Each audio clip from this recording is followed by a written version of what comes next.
Hey guys, Nick here, back with the 950 Challenge, 950 days to improve life in every way, health, wealth, skills, knowledge, and mindset. Today, I'm going to be talking about financial literacy.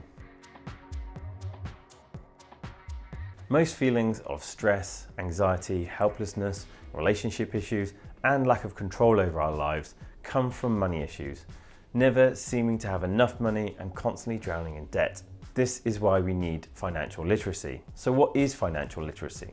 Well, a definition of financial literacy, according to Investopedia, is the ability to understand and effectively use various financial skills, including personal financial management, budgeting, and investing. So, to put it more simply and to expand a bit, it's knowing how to make money effectively, then once you receive that money, not wasting it on liabilities, but knowing how to control it, save it, and invest it in assets so you can make even more money and you don't end up continuously broke, living paycheck to paycheck, or worst case, bankrupt and homeless. Sound good to you? Does to me. What I'm going to cover in this video, I think, is something everyone should know. This knowledge is one of those basics of living a stress-free life, and I really don't know why we're not taught this in school. I'm going to share with you the 6 essential steps to beginning your journey of becoming financially literate and hopefully financially free. I've discovered these after a lot of research. I am not a financial advisor, so take this as entertainment and not financial advice. Awesome. Okay, now that's out of the way, let's jump onto the list. And at number 1, we have make money and maximize your earning potential. Number 2, stick to a budget and track your spending. Number 3, minimize your expenses and liabilities. Don't waste your money. Number 4, avoid bad debt, such as credit card debt. Number 5 is savings, understanding compound interest and the 5 essential savings funds. And number 6 is invest in assets to maximize your earning potential. Okay, so let's just break this down. And number 1, we have making money. The first thing you need to understand is that being employed and earning a wage is exchanging your time for money. You turn up at your job, they require you to do certain tasks, and once you complete those tasks over a certain amount of time, let's say 8 hours, you then have made X amount of money. Now, this is the main source of income for most people around the world, and that is absolutely fine. But did you know there are actually 7 other income streams that you can make money from? Most people don't know this. The 8 income streams are, of course, earning money through a wage, so earned. Then it's profit, interest income, residual, dividend, rental, capital gains, and royalty. If you want to know more about these, I've actually made a video that you can check out up here, and I'll leave a link to it in the description below so you can actually watch it after this video. Okay, so back to the day job. To maximize your earning potential in your day job, it is essential that you work at being the best employee in your company. Ask your boss what is required to receive your maximum annual bonus, get a pay rise, or even get a promotion, and then make sure you exceed all of their expectations. If you do that, fingers crossed, you'll get everything you've asked for. Number 2, create a budget and track every single cent. Once you receive your paycheck, what is the first thing you usually do with it? Do you buy a new pair of shoes? See what excellent deals Amazon has on today? Leave a comment in the comments below and let me know what you do. Okay, so here's where the important stuff really begins. You need to create a budget and track every single cent you spend. Okay, I know I've already said that, but it's so important I thought I'd say it again. You can do this the old school way with a notepad and a pen. You can do it on Excel, Google Sheets, Apple Numbers spreadsheet, or download a budgeting app and link your bank account to that app. I've made a video that you can check out up here, or I'll leave it in the description below, giving you the best budgeting apps that you can find today. So make sure you check that out again after this video. So your budget should include the following: your income. This will be your wages and any of the previous income streams that I mentioned before, if they apply to you. And then your outgoings.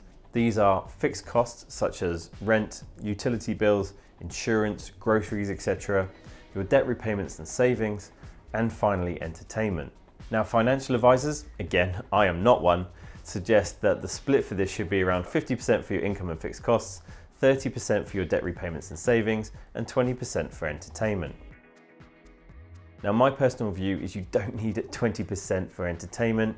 A maximum of 10% should be more than enough to have a lot of fun, and then that gives you 40% remaining for debt repayments and your savings. Number 3, minimize your expenses and liabilities. Do you buy several coffees a day at a premium instead of making them at home or at work? How many online subscriptions do you have to streaming services? Could you find a better phone plan? And are you eating takeaway way too often when you could be cooking at home? There are so many ways that we don't realize we waste money when we're not tracking our spending correctly or at all. A good practice is to think about how much money you make an hour and then how long you will have to work to pay for all the things you waste money on. If, for instance, you waste $100 on lotto tickets and you don't win, how much time will you have to spend to earn that money back? Not tracking your spending can easily lead to living outside of your means and getting into really bad debt. So talking about debt, let's move on to number 4, which is avoid bad debt, such as credit card debt. Using credit cards responsibly by paying off the balance immediately, and I emphasize immediately, can help you gain good credit score and additionally give you access to whatever rewards that credit card offers, such as travel points. However, do not use credit cards for frivolous spending on nights out, takeaways, holidays, or whatever else, as you could easily end up paying hundreds or even thousands of dollars in interest every single year. I know from experience. That interest isn't even paying off the card, that's just money that you're giving to the bank that you will never see again. And it could take you so many years to pay off your credit card debt, and this is money that you could be saving or investing. Another form of debt that's important to learn about is a mortgage. Mortgages could be considered good debt or bad debt depending on how you look at it. Robert Kiyosaki of Rich Dad Poor Dad fame sees buying your own house to live in with a mortgage as a liability, but buying a rental property with a mortgage is an asset, as you're making both rental income and capital gains on the increased value of the house with the rental property. Learning how mortgages work is definitely essential, so I'll leave some resources in the description below. Moving on to number 5, savings, compound interest, and the 5 essential savings funds. Einstein famously called compound interest the 8th wonder of the world, and I'm not sure whether this is true or not, whether he actually said this, but it sounds good to me. Benjamin Franklin explained compound interest the best. He said, money makes money, and the money that money makes money. Simple. If you're in your 20s or through to your early 30s, compound interest is one of the most powerful tools for growing serious wealth.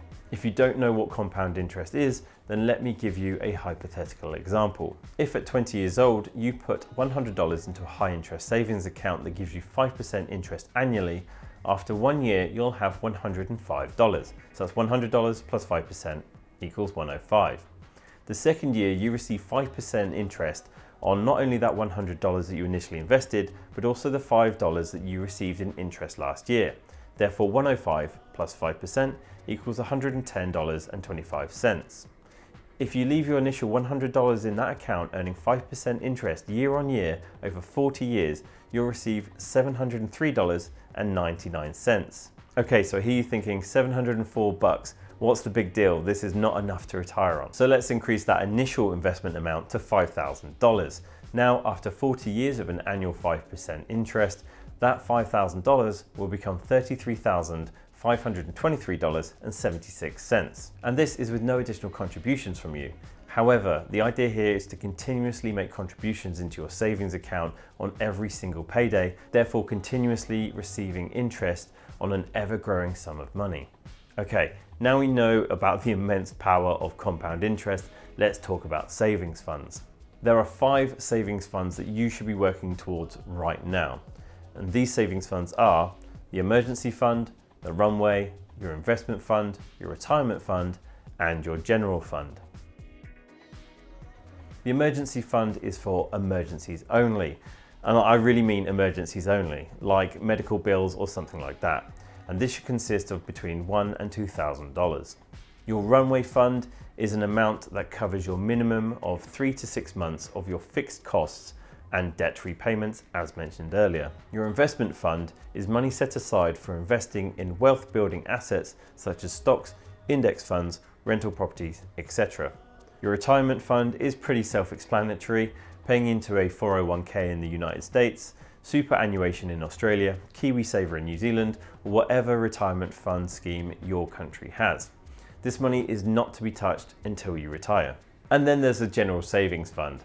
Now this is for all the things that you're not using your credit card to buy, okay? So these are for material things, this is for your holidays, your car, your down payment on your house, whatever it might be. Now I'm not going to tell you what order you should save these funds in, but I mean, it does make kind of sense to save the emergency fund first, just saying. And at number 6, we have invest in assets. Create a diverse financial plan, which will then maximize your earning potential. So what we need to know first is, what's the difference between an asset and a liability? Essentially, an asset is something that puts money into your pocket, and a liability is something that takes money out. Assets generate you income. The type of assets that ultra wealthy people invest in are land, private and commercial real estate, gold, stocks, bonds, and even artwork or other appreciating asset. Did someone mention Pokemon cards? For those of us just dipping our toe into the investing world, apps like Robinhood and Webull if you're inside the United States, and Stake if you're in the UK, Australia, New Zealand or Brazil, link in the description below if you want a free stock, and eToro, as well as many others, make it so much easier to invest in the stock market. Of course, you need to be careful and do your due diligence before buying into any stocks or index funds. However, it's very well known that the S&P 500, the index containing the US's top 500 performing companies, returns around 8% profit annually. Learning how to invest your money safely, investing will always contain a certain amount of risk, into real estate and the stock market is essential for increasing your financial literacy and maximizing your earning potential, which brings us full circle back to number 1. So those are some basic essential points for you to start with, but this subject is far too vast for me to discuss in just one video. If you're just getting started on the financial literacy journey, I highly recommend you read Rich Dad Poor Dad by Robert Kiyosaki, The Intelligent Investor by Benjamin Graham, and I Will Teach You to Be Rich by Ramit Sethi. You can also check out Investopedia for a vast treasure trove of knowledge about investing, and I've linked to their explanation of the mortgage in the description below as well. As I learn more about wealth and finances through this 950-day self-improvement challenge, I will make sure that I share what I've learned with all of you guys. If you got some value out of this video, then please make sure you hit the like button and subscribe for future videos like this and other videos on self-improvement. Excellent, and make sure that you check out the videos. I'll pop them, they'll be up here, on the best budgeting app and the 8 income streams you need to know. So yeah, check those videos out, and again, subscribe, follow along. Thank you very much for watching, and I'll see you guys in the next video. Peace.